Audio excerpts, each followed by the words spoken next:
Depuis plusieurs décennies, le système financier international semblait reposer sur une architecture solide, presque immuable, un ensemble de règles, de devises dominantes et d'institutions censées garantir la stabilité économique mondiale. Mais aujourd'hui, certains observateurs commencent à se demander si cet édifice n'est pas en train de se fissurer. Et si le monde entrait progressivement dans une nouvelle ère, une ère de fragmentation financière, une période où les blocs économiques pourraient se redéfinir, où les alliances monétaires pourraient se recomposer et où les rivalités invisibles entre puissances financières pourraient redessiner les rapports de force globaux. Alors, que se passe-t-il réellement derrière les signaux d'alerte que l'on croit percevoir? Pourquoi maintenant? Et surtout, qui pourrait profiter d'un tel basculement? Bienvenue dans Zone d'influence. Aujourd'hui, nous plongeons au cœur de l'un des débats les plus sensibles de la géopolitique contemporaine, l'avenir du système monétaire mondial. Partie 1. Les fissures. Des indices qui interrogent. Certains analystes suggèrent que la fragmentation financière ne se manifeste pas par un événement brutal, mais plutôt par une accumulation de signaux faibles. On peut imaginer, par exemple, des tensions récurrentes entre blocs économiques, des divergences monétaires grandissantes ou encore des politiques nationales qui semblent s'éloigner d'un consensus global.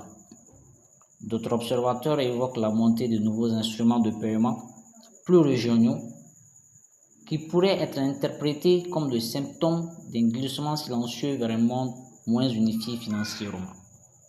Ces évolutions peuvent ne paraître que techniques, mais elles soulèvent une question essentielle. Assistons-nous à l'érosion progressive d'un système qui fut longtemps considéré comme universel? Et si cette fragmentation n'était pas un accident, mais une conséquence logique des rivalités géopolitiques qui s'amplifient? Partie 2. Les blocs économiques vers des zones financières régionales. Dans un monde marqué par les tensions stratégiques, certains pensent que plusieurs puissances chercheraient à s'affranchir partiellement des institutions financières globales.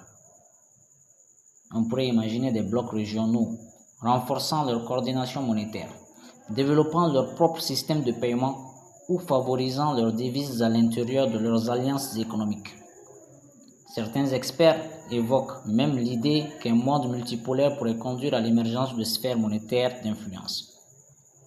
Une zone centrée sur une devise dominante traditionnelle, une autre privilégiant une monnaie régionale émergente et peut-être même une troisième fondée sur des technologies financières nouvelles, encore difficiles à évaluer aujourd'hui. Ces scénarios restent hypothétiques, mais ils posent une question. Et si chaque zone d'influence financière cherchait à sécuriser son autonomie pour réduire sa dépendance aux autres? Partie 3. La guerre invisible des devises.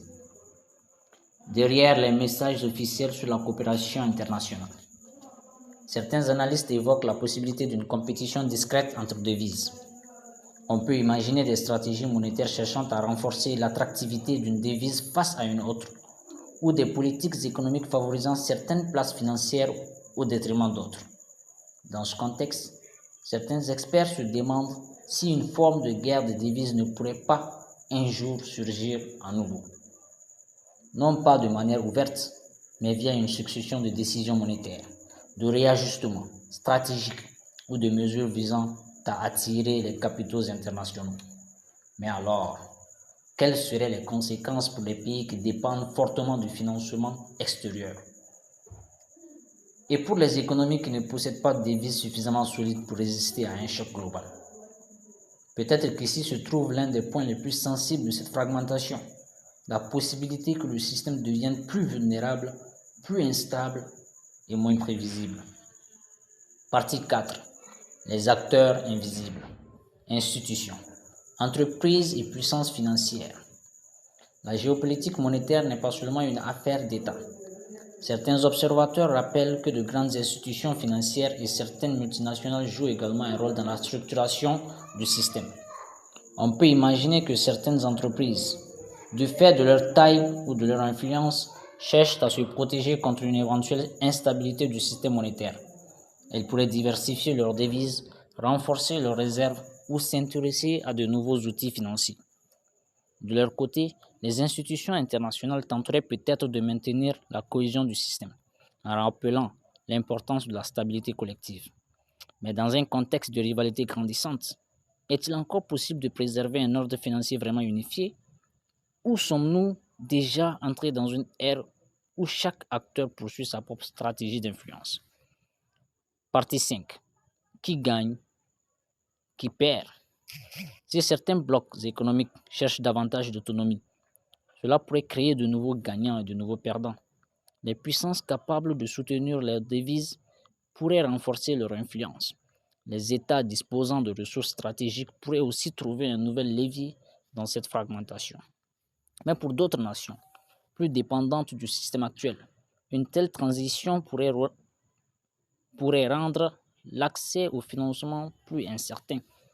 La véritable question devient alors, et si le monde évoluait vers un système monétaire éclaté, composé de plusieurs centres de pouvoir concurrents, serait-ce une opportunité ou un risque pour la stabilité globale? Le système monétaire mondial n'est pas figé. Il évolue, parfois lentement, parfois de manière imperceptible. Aujourd'hui, nombreux sont ceux qui s'interrogent. Assistons-nous aux prémices des mondes financiers multipolaires? Les fissures évoquées par certains analystes annoncent-elles un changement profond ou ne sont-elles qu'un épisode parmi d'autres dans l'histoire des cycles économiques? Une chose semble certaine, comprendre ces dynamiques, même hypothétiques, est essentiel pour saisir les rapports de forces invisibles qui façonnent notre avenir. Si vous souhaitez continuer à explorer ces zones d'ombre, ces scènes stratégiques que l'on ne montre jamais, abonnez-vous à Zone d'influence, car parfois, ce qui se joue dans les coulisses vaut bien plus que ce qui apparaît au grand jour.